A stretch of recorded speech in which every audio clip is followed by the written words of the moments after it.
5.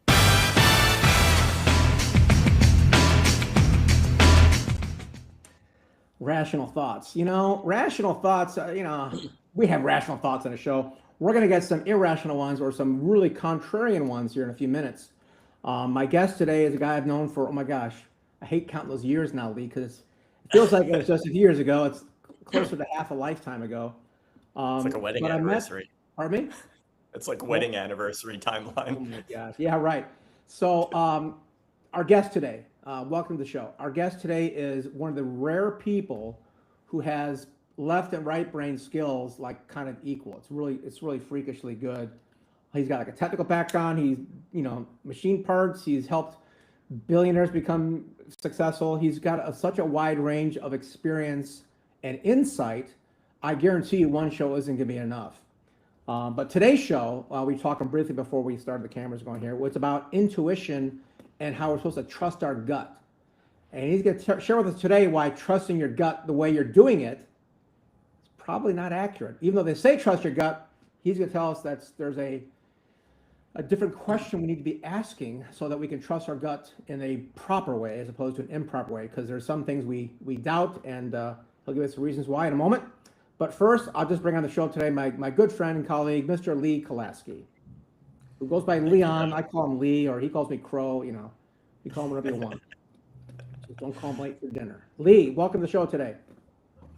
Welcome, Doug. Thank you. Thank you for having me. I can't wait to hear about this. We're going to talk about a lot of things, but before we get into trusting our gut better and learning how to, manage our lives and make some success or some inroads, I want to hear more details about your background, because I think it's important for people to understand where you're coming from and your journey as it relates to performance and the people you've worked with, whatnot. Give us a little bit of background on your life. Start as far back as you want to go. We'll go all the way back to coming out of high school. Yeah. You had mentioned my technical background. Yeah. So I originally had started out as a tool and die maker. Mm-hmm. So I worked in the manufacturing world, worked for one of the best companies in the country, really world-class company. Mm-hmm. And as part of that, I went through a 5-year apprenticeship program where I went to school at nights. And during the day, I basically worked 50-hour weeks and went to school a couple nights a week, actually at Illinois Institute of Technology, one of the top engineering schools in the world, to learn business and manufacturing. Right. And that's kind of where my engineering brain comes in Mm-hmm. when it comes to problem solving for business or helping people with very challenging health issues. Yeah. So from that, I'd spent, probably 10 years in the manufacturing world, did really well with that, really enjoyed that. It never felt like work. It felt like I was able to just tinker and make things, and I really, really enjoyed that. Yeah. And then I had transitioned into becoming an entrepreneur. Doug and I had shared a mutual friend. I had done my first private placement with a company with a mutual friend of Doug's, and I had opened up many dry cleaning locations in the Chicagoland area, had done that business for probably 5-6 years, and then eventually met Doug, where we were in the real estate development business and then also the real estate coaching business, which ultimately led me into marketing. One of the biggest challenges that we had with the real estate business and the real estate coaching business was leads and generating people for our seminars that we were holding on a weekly basis in Chicago. So that really forced me to learn about marketing. And over the last 20 years, I've become really proficient at marketing. I think the first few years was not too good at that, and then really surrounded myself with really big experts in that space. And then it was about 6 years ago, I still advise and market, do marketing for several different companies, mostly in the health and wellness space, but I advise all sorts of companies.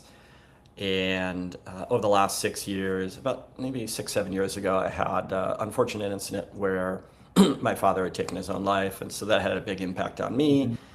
Fortunately, I was already in the world of understanding energy and energy healing. And it was probably 6 years ago that I combined my skill of marketing along with my newfound skill of energy healing. First, I Mhm. helped myself out, Yeah.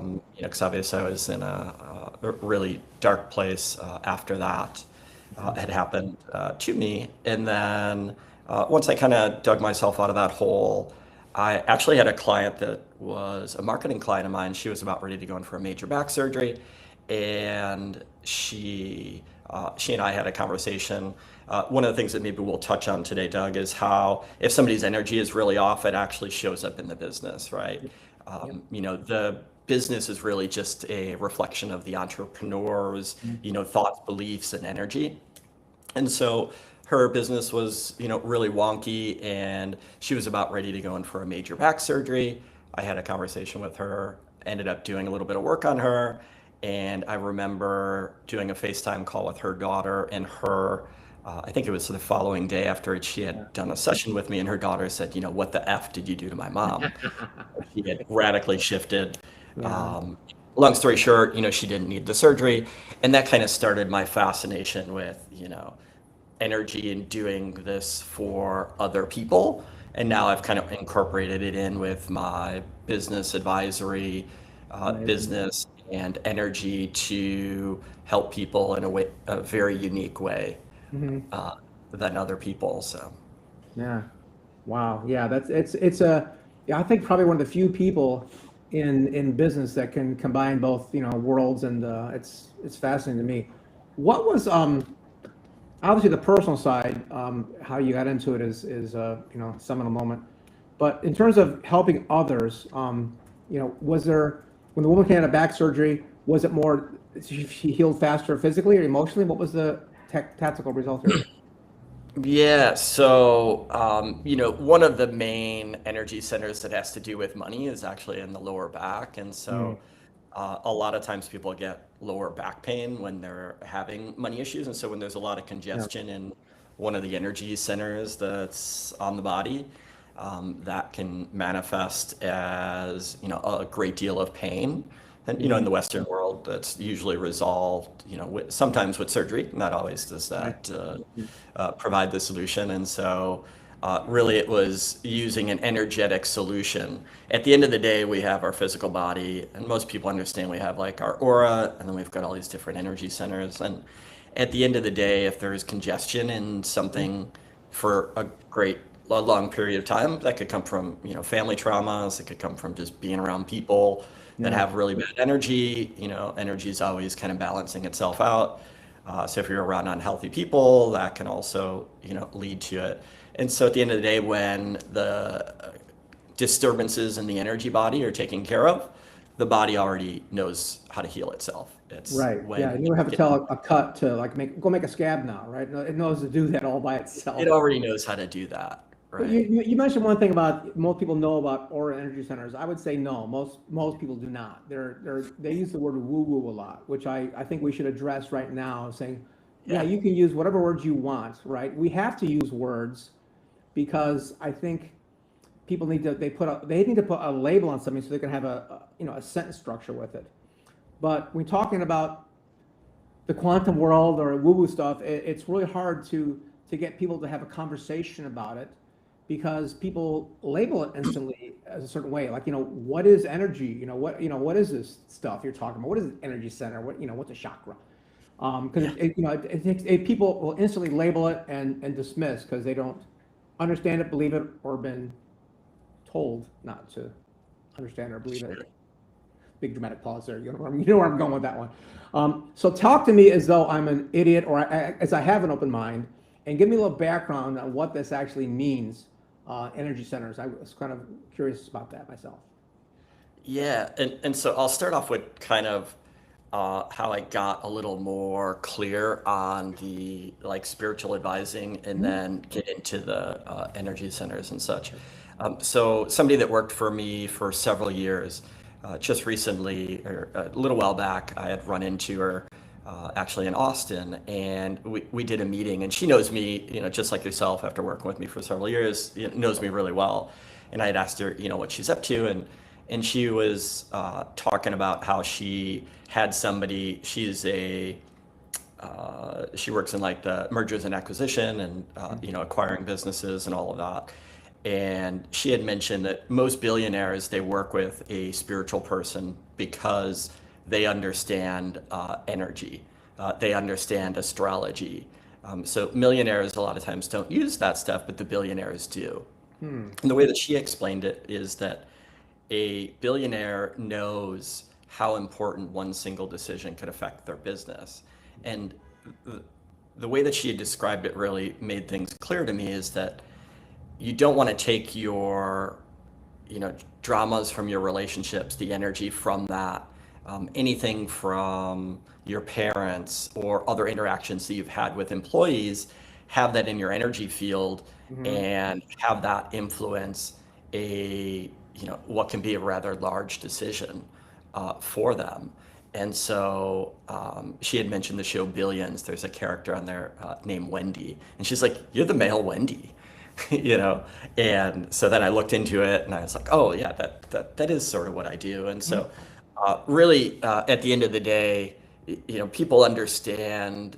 I think it's the 7 chakra system. There's actually hundreds that affect the body, and so at the end of the day, every time we have an interaction with somebody, whether that's over video, over a call, there's actually an energetic cord that is there between you and that person. And so there's information that's traveling, between that. And so, cutting cords is one way that you kind of end the conversation with that person. And so really it's important that most people understand it if they zoom out. They understand if they're around people for a long period of time that they maybe felt a certain way, and all of a sudden now they're around a certain person, they notice a shift. So people understand energy in that way and use words to describe that, like, oh, that person, is like, some people use energy vampire, they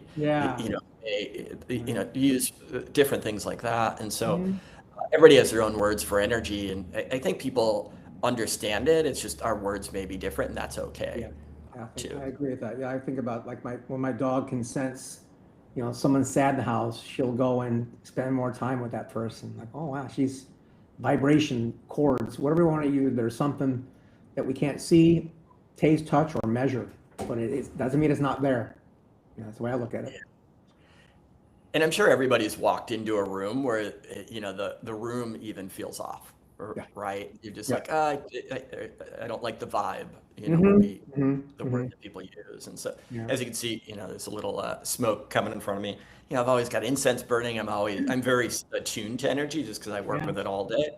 And so, I make sure that not only is my environment pristine so that the energy feels really good, but also, for myself. People think of hygiene, and they take care of their hygiene, but they don't think of their energetic hygiene.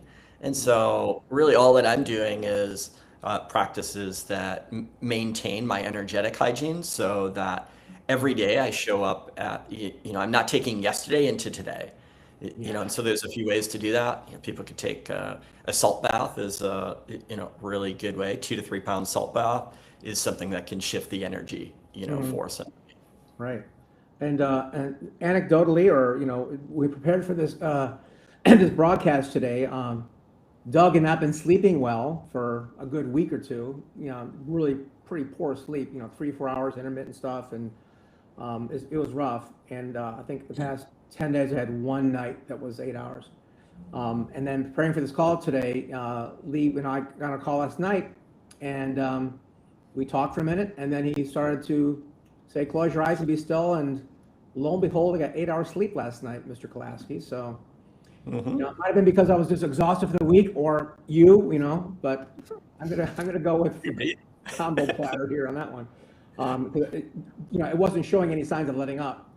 But what you said was there was some blocking. I'll let you say what you said. Go ahead and tell the audience what you felt, saw, did. Yeah, and so, for yourself, if I could share some of your personal details. Yeah, Do I sure. have permission? Cool. So, where there's a lot of different energy centers around the head, and Mhm. all of those were rather busy or congested, right? And so, to me, it's always of benefit when I work with somebody. And just so people understand, the way that I'm able to work with people at a distance is explained through quantum entanglement.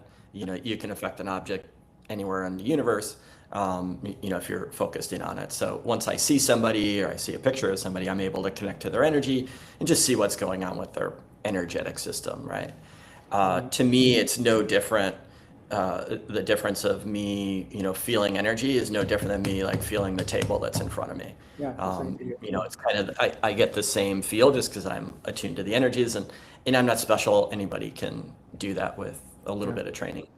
And so, a lot of you had a lot of stuff with especially your ajna, and people will get that, a lot of congestion there if they're very, very willful, right? And so if you're trying to force things, Mhm. then it can, create some stuff with the head, and eventually it can lead to headaches and, sleeplessness and Mhm. a host of other things as Yeah. well. I think you also had a little bit of pain with some of the knees. I remember doing a little work around there too. So, Mhm.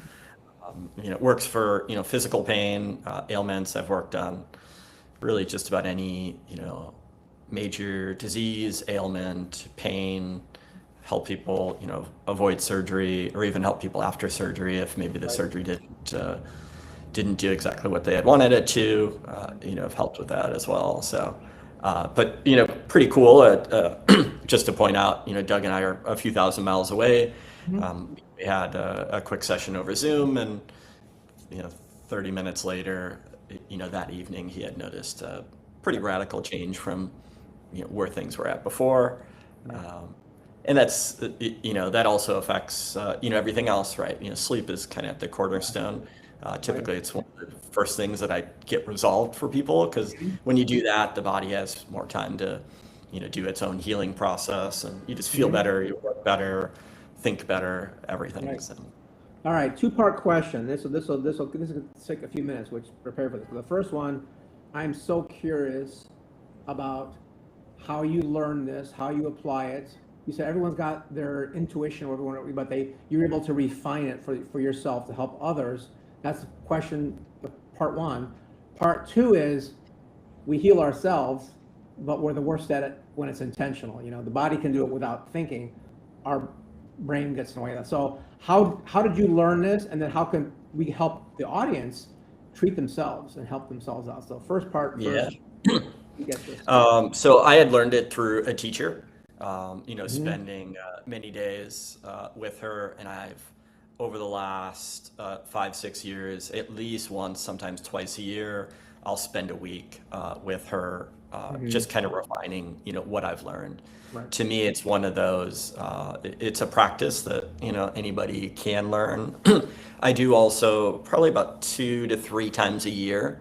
I do teach a 2-day course Mhm. where people can learn the same process that I use to help myself and others.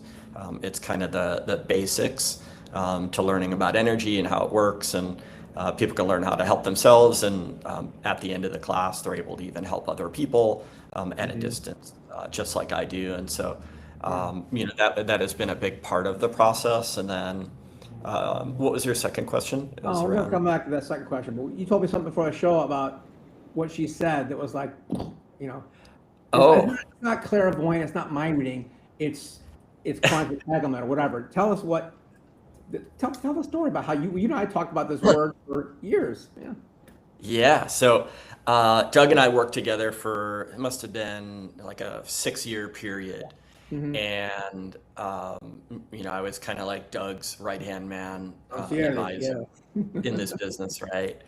And we always would fall back on my intuitive abilities, gifts, whatever you want to call it, Mm-hmm. in the business. And Doug and I had a very specific name for what we had called this. And I remember must have been 6 years ago. I had signed up to work one on one with my teacher to help with not only the healing side and learning some of that, but also as basically my business advisor, in my marketing business as well. And, it was a pretty significant, jump or leap, to do so, significant investment in commitment, because it was, a 1 year program at a minimum. And I remember one of the first things that she had said, the first sentence that she said to me was, okay, now we got to get your spidey sense back. Yeah. And, I just kind of froze in that moment, because me, Doug, and God were the only ones that had Yeah. known We've never that. used that term outside of our conversation. I've never even used that. We've never even used that term outside of, speaking to each other. But we had used it quite often in working together, because, it was kind of like our company's guidance system, for lack of better words, and it served us, rather well for, many, many years. And time and time again, we'd see examples of how, we'd be like, oh, maybe, and really at the end of the day now, looking through the lens that I have now with the education I have about energy, is that, I was really just kind of reading that person's energy at the end of the day. I was sensitive to energy back then, and kind of turned that off, after going through '06 and, going through a really rough time. I actually had stopped using all of that stuff, and kind of got into what I call the mucky muck, right? And stopped using that guidance to guide me, and, struggled for many, many years because of that. Right. Okay. So yeah. So it was whatever you want to call it, but having that one word pop out the first sentence, like, okay, this is supposed to happen. That's great. Yeah. The second part of the question is, so we all have this ability, but it's not refined and polished. Your teacher helped you do that. For the purposes of this call, this show, I know there's things that you can probably share with us just to help somebody get a taste for what it's like. And obviously, I want your contact information as well. It's below here in the show. You can, if you're watching on video, show notes. He'll hear verbally here in a minute. But what can someone do if they understand there's something off? How can they help, clear their blockages? Yeah. So one of the things that I'll do for all the guests that are listening to this show is they can just go to energyhealer.com. And there you can just opt in, and in there I share a few of the energetic tools that are really easy to use, that can be helpful to just get back to kind of your own energy, right? All I'm doing is helping people regain their energetic sovereignty and return the soul back to, its original blueprint, so that you can do whatever you're here to do on this earth, right? Energyhealer.com. Energyhealer.com. So they can opt in there, and I share a few tools that, go ahead. How'd you snag that domain? Was it somebody grabbed it or not? You had. Oh no, it was quite an investment. Oh my gosh, dude. Okay, we'll talk about that offline. All right. Anyway, energyhealer.com. Go there. He's got tools and stuff for you. But now he's going to share with us what someone can do today or tonight if they sense a block of some kind. They'll give us the. Give us. So. A few things that you can do, right? So I think your question's kind of centered around, like, how can you improve your intuition?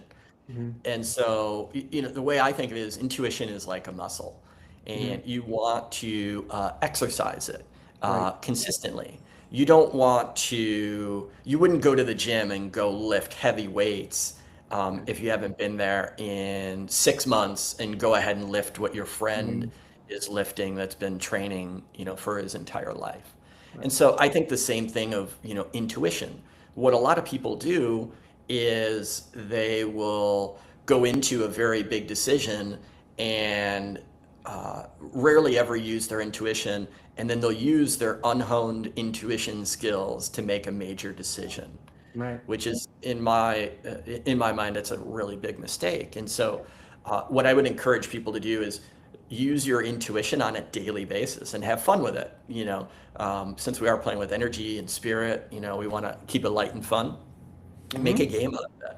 If your phone is ringing, like, intuitively tune into who is it that's, before you look, who is that person, right?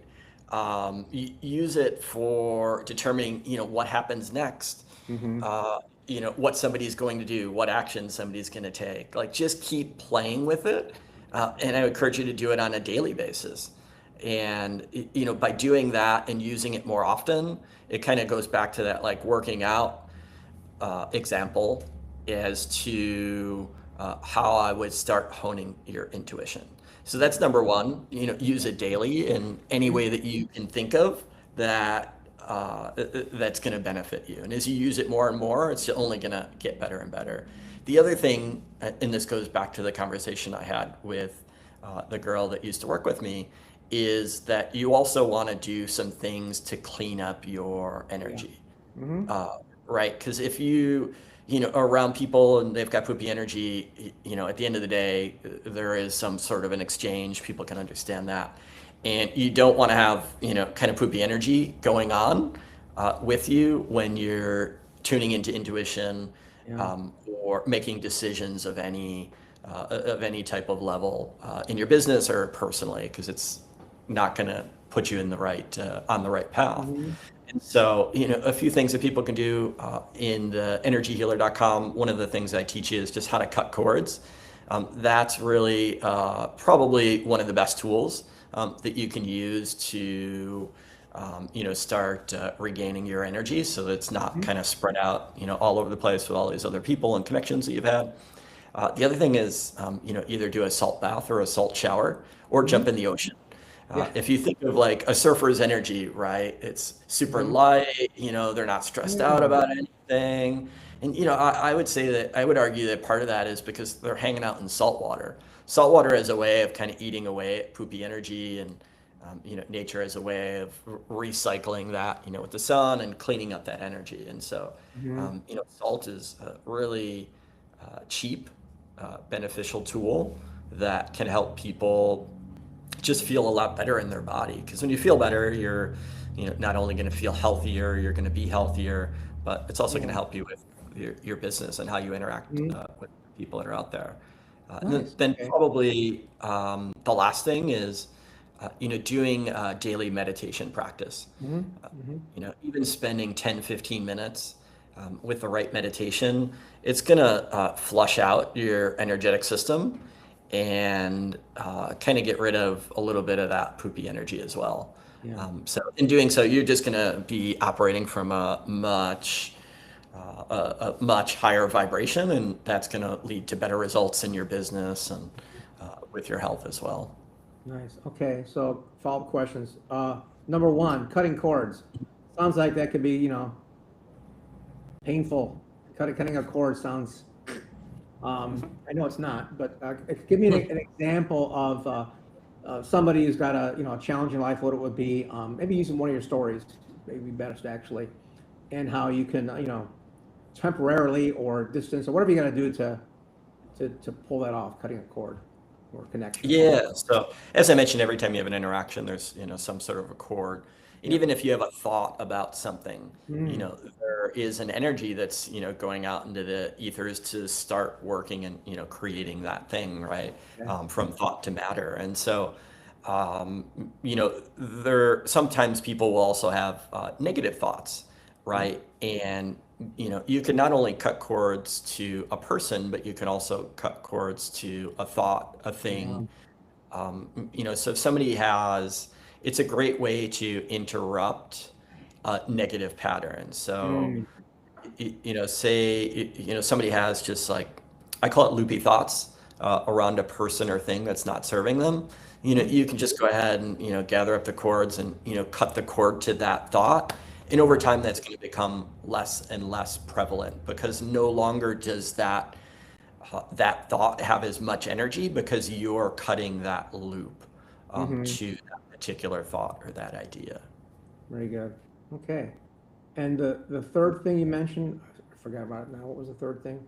Cords and Salt baths and then meditating. Salt bath the second. The meditation. Okay, meditation. Because I've tried this several times, and as I mentioned the other day, like only 2 times was I super successful. Most of the time, the monkey mind, it's just rampant. You try the Om, you try to do things to clear it, but it takes over. For those entrepreneurs with a shiny object syndrome and who have 18 thoughts at once, how do you help them actually clear out and empty? I would say the best thing is probably to start with a guided meditation, where Hmm. somebody is guiding you through a process. Yeah. If for somebody to sit, with no guidance, if they have a whole lot of stuff going on, with their energy, it can be very, very challenging. And that could be discouraging for somebody. So I would just say, there's lots of apps and different things that are out there where you can Mhm. have a guided meditation that walks you through a process for, 10 minutes or so. So Right. I would start with something Okay. like that, and that's just going to set somebody up for success, and Yeah. it's still going to serve the same benefit as Okay. just sitting there in silence.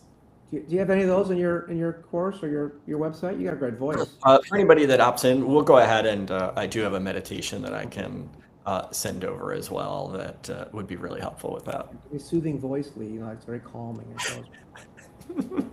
I Absolutely. try. Yeah. All right. Very good. Give me I want to hear about a story, another story of something you worked on. You have any other? Oh, you know what? Before I get started, give me the negative side. This is interesting to me. Um, some people think it's wacky. I don't care. There's positive, negative, and there's negative energy, right? Mhm. There's good and evil. And according to my favorite movie, not one topic, Devil's Advocate, it's slid in there as a benefit. It's actually negative, and we don't know it because we're dumb humans. How do you discern when you're doing things to help yourself out and your intuition whatnot? How do you know if it's serving the force, the light side, the dark side, the light side? Mhm.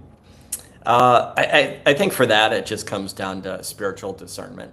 Mm, That's something that I've always just had from kind of the very beginning. Because yeah, to be honest, a lot of the spiritual stuff and things that are out there and people that are out there, I don't necessarily resonate with. yeah. And that just comes down to discernment, right? And getting back to a But little of like there's trusting your gut. people that we both know that talk a good game, but the Spidey sense Yeah. is saying they're not Yeah, because the right coach. at the end of the day, somebody can hide who they are with their words, Yeah. but they actually can't hide their energy, Yeah. right? And so if more people paid attention Uh, to somebody's energy, then that's going to serve them far more than somebody that has nice words and is saying all of the right things. that is going back to trusting your gut. It Hmm. feels off, sounds good. Yeah, not a good match. Interesting. Okay, back to my story. So I want to hear another story of somebody, you know, maybe Yeah, so numerous stories that I've had. One of them that my comes to sleep story is mind. not that interesting. Okay, he can sleep. Big whoop. Give me something Yeah, more dramatic. yeah. So I had a really cool one that actually happened. I rarely work on people in person, Yeah. and I remember the day pretty vividly. I'd worked on several people that day, and my last appointment I actually didn't need to take because it was actually a doctor that was in the ICU, and something miraculous happened. He was on his way home, so he didn't need to do Yeah. the session that we had scheduled. So Mhm. I was really hungry. I walk outside of my door of my apartment, and literally four or five of my neighbors are standing around one of my other neighbors that, was in crutches. He had all Mhm. of these leg braces, on his legs. Yeah. And, as I walked through him, I'm really sensitive. I knew exactly what had kind of happened. I could kind of feel the pain that was going on in his body. Long story short, he was actually right down the street and was in a really bad motorcycle accident. He ended up breaking, I want to say it was like 16 bones between his legs, shins. So he was also, he used to be a motocross rider, and I Mhm. think they had given him some opioids or different drugs before, and so he knew that he absolutely did not want to have any part of that. Right. So he was in significant pain when I had saw him. This was maybe 24 hours after the accident, and even his voice, you could hear the pain in his voice Yeah. when he was speaking to me. And so I just looked at him and said, "Would you like my help?"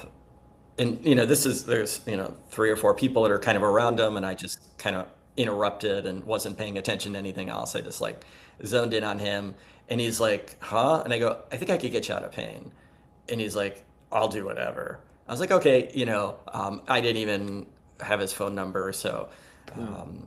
I got his phone number. I was like, "Okay, let me text you in like 30 minutes after I eat." And him and his girlfriend had come over, started working on him. Within like 30 seconds, he had fallen asleep. Did the work, and I remember after it was all done, because he had all these different leg braces and stuff that was on his legs. I was like, "You could walk now," and he kind of like looked at me like, "What do you mean?"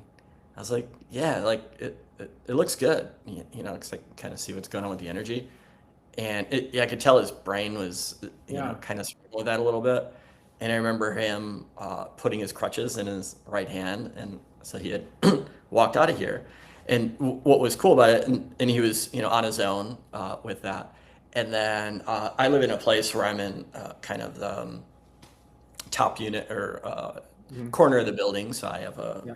visual of the Mhm. street. And I remember I was sitting in this chair that's over here, looking out the window, and I see him crossing the street, and it was really interesting because he had his crutches with him because he was going to go to a business that's nearby. Yeah. And he started with the crutches a little bit, and I'm like, "No, you don't need those." And then halfway across the street, he puts them in his hand, and he ends up just walking across the street. So in his mind, he was still getting used to the Yeah. idea that you didn't need them. And then I see him maybe 15 minutes later, and just I live off a rather busy street. He Yeah. literally is playing Frogger, like almost running across the street. Like he didn't cross at the light, and basically was kind of jogging across the street. And so I ended up running into him several times, after We're that. not And running so over him, running into him. Yeah. Go ahead. no major, Yeah. he didn't have to do any physical therapy, never did anything. With And I 16 broken bones. Yeah, no therapy, no nothing. And so I finally did an interview with him. It's one of my testimonials Yeah. up on my website. And I asked him, "So what do the doctors think of all this?" Yeah. And he had told me, he's like, the doctor was like, "I can't believe that you walked in here on your own." And this Mhm. was, just a couple of weeks, after the accident. And he's like, "Why is that?" And he's like, "You had 16 broken bones. Like it's like unbelievable." And so, and that just plays into what we had talked about at the beginning of the call is like, Mhm. at the end of the day, when you get the energy sorted, the body can do some pretty miraculous things. And Mhm. and that also plays into what can happen in somebody's business, right? When your energy Yeah. is, and you get all the thoughts and all the things kind of cleaned Mhm. up, it just allows for things to happen at a much faster rate. Well, to be clear, we didn't, his bones didn't heal rapidly, but his pain was gone His within pain a was few gone. minutes, right? Yeah, his He was pain was faster gone because of it, I almost guess, immediately. because the time it takes to heal is dictated by the body, but prescribed by physicians sometimes, and not always the same thing, maybe, huh? I'm making that up. Yeah, like he was just on a very different Yeah. level of consciousness to be able to Mhm. even participate in all of that, right? Like he was the right Yeah. person that, is nice too because he didn't have any drugs or any intervention of anything from the Yeah. Western world. Right? He was just of the mindset that like, I don't want to go down that road. I know what that looks like. I don't want to get, addicted to some Yeah. whatever. I'm just going to tough this out because I know that that doesn't work. He already had been down that path before. This Yeah. wasn't his first time Yeah. breaking a bone or, doing something like that. And Yeah. so it's just like a really divine timing. Yeah. I had seen him at that time and had that happen. I love it. Another story that I think of really quick that was equally as miraculous that I had a woman that she came to me and her husband or ex-husband, her husband at the time, was cheating on her, and she ended up contracting AIDS Ah, from. yeah. And so, when I had first started working with her, there was just a lot of other things that were going on, Mhm. with that. And after working with her for this was over a period of several weeks. I think it was about Mhm. 5 weeks that I was working with her.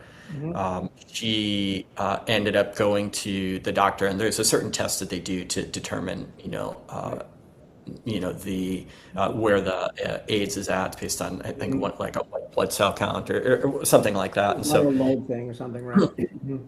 yeah, it's basically the load that's there. And so Mhm. 20 is considered undetectable. And Mhm. so when we were still working together, she was down to a 30. And not too long ago, she had texted me. This is like a month or two ago. She goes, Yeah. "Oh, now it's down to 10 or 0." So basically non-existent.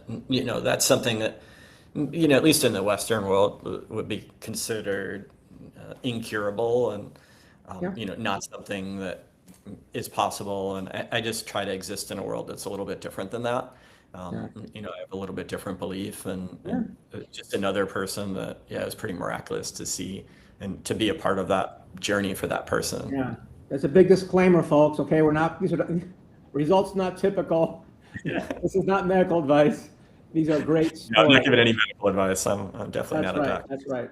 My gosh, that's amazing. I just love it. I love stuff like this. Lee, thank you so much for being on the show today. Lee Kolaski, energyhealer.com. Check it out. He's the real deal. Trust me, because I sleep better.